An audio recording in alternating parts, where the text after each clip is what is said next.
Assalamualaikum warahmatullahi wabarakatuh. Channel ini membahas tentang dimensi sejarah Indonesia. Materi video ini diambil dari berbagai sumber.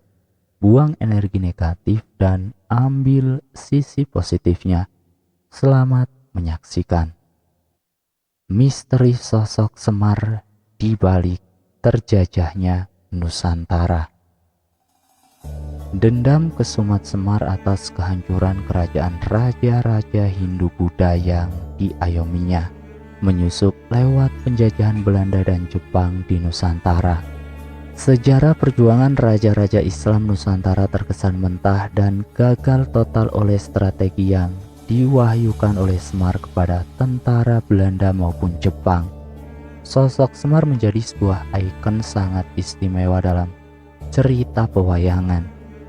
Tokoh ini khususnya bagi masyarakat Jawa dianggap sosok yang suci. Bahkan tidak sedikit yang mensejajarkan Semar sebagai seorang panutan atau nabi.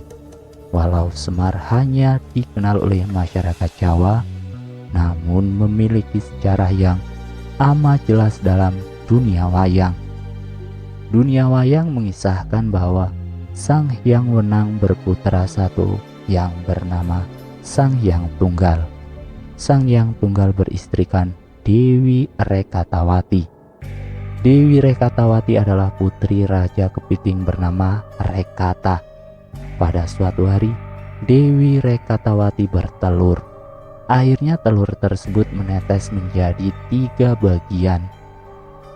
Bagian pertama yang berwujud kulit telur menjelma menjadi Teja Mantri atau Togok.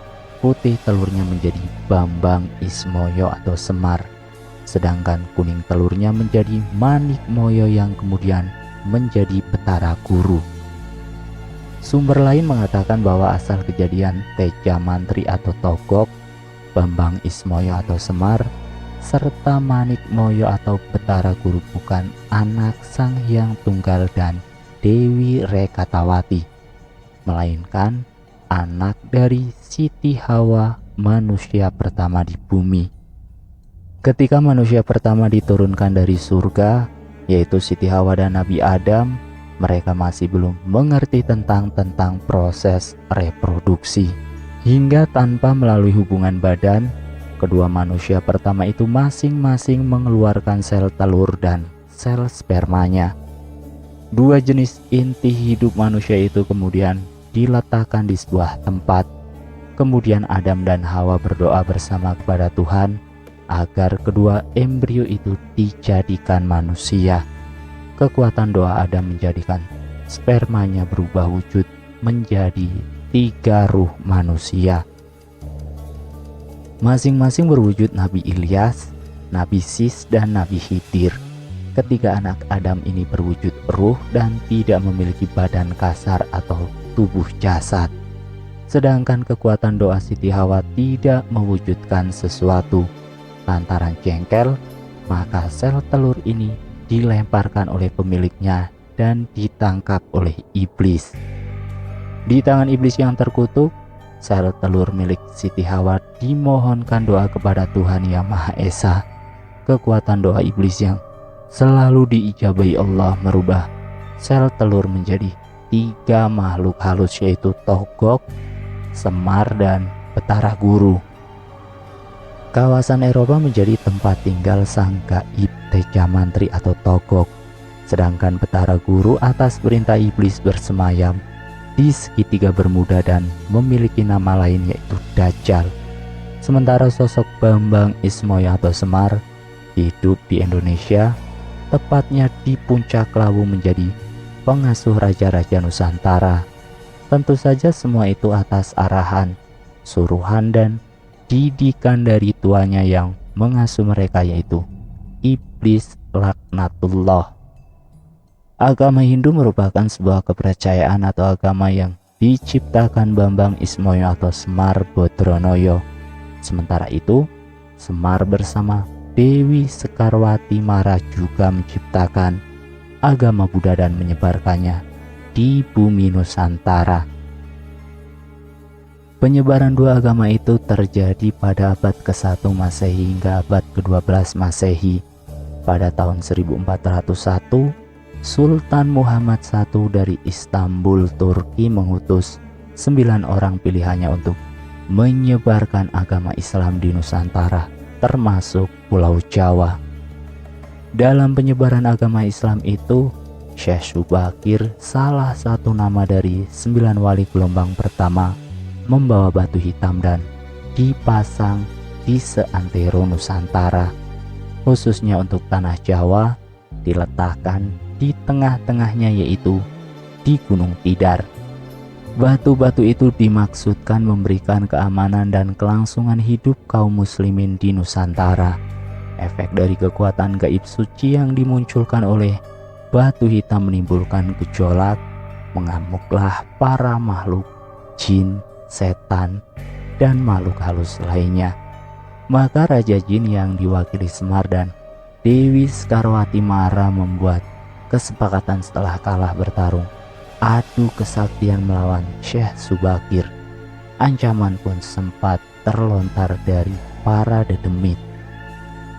Walaupun kamu sudah mampu meredam amukan kami, kamu dapat mengembangkan agama Islam di tanah Jawa, tetapi kodratullah tetap masih berlaku atasku.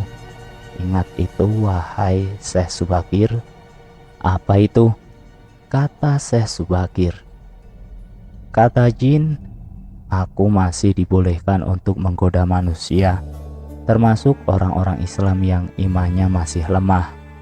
Untuk kedua kalinya Bambang Ismoyo atau Semar Badronoyo yang mengaku sebagai pelayan, pengayom sekaligus penasehat spiritual raja-raja Jawa Hindu-Buddha berbenturan dengan spiritual Islam. Kali ini terjadi di tahun 1476 Masehi, dan yang menjadi lawan bicaranya adalah Sunan Kalijogo. Runtuhnya kerajaan Majapahit yang menjadi momongannya menjadikan dirinya dan Brawijaya V melarikan diri hingga ke Gunung Lawu. Hal itu dilakukan oleh raja terakhir Majapahit itu untuk menghindari peperangan dengan putranya sendiri, yaitu Raden Patah. Menurut seorang Linuwih yang tinggal di Sidoarjo, bahwa Ki Semar Badronoyo saat bertemu dengan Sunan Kalijogo dengan sukarela mengizinkan rakyat Majapahit memeluk agama Islam, namun disertai catatan tidak dengan paksaan apalagi melalui peperangan. Silahkan anak angger menyebarkan agama Islam, asal jangan melalui paksaan dan peperangan, kata Semar dikutip Mbah Abdul Hamid. Ketokohan Sunan Kalijogo sebagai salah satu dari 9 wali generasi sesudah Syekh Subakir mampu meluluhkan hati Prabu Brawijaya V untuk memeluk Islam sebagai agama baru. Masuk Islamnya Prabu Brawijaya V mendapatkan tantangan keras dari Naya Genggong, Sabdo Palon yang sebenarnya adalah nama lain Ki Semar. Dengan kasar dan menahan amarah, Semar Badranaya berkata kepada junjungannya Prabu Brawijaya, "Hamba tak mau masuk Islam Sang Prabu, sebab saya adalah penguasa, pembesar atau danghyang tanah Jawa. Saya adalah suami yang membantu anak cucu serta para raja di tanah Jawa. Aku adalah raja dari semua spiritis di tanah Jawa. Aku telah hidup untuk melayani keturunan Raja Jawa. Disinilah kita berpisah." Setelah mengucapkan itu, Semar menghilang. Namun Ki Semar masih sempat memberikan ancaman akan membuat sengsara kepada penduduk Nusantara selama 500 tahun. Nanti dalam waktu yang tidak terlalu lama, tanah Jawa khususnya dan Nusantara secara keseluruhan akan menjadi kawasan pembantaian oleh bangsa yang menjadi asuhanku. Hal itu terjadi selama 500 tahun. Setelah itu, aku akan muncul kembali dan mengubah spiritualitas dan menyebar di seluruh Jawa.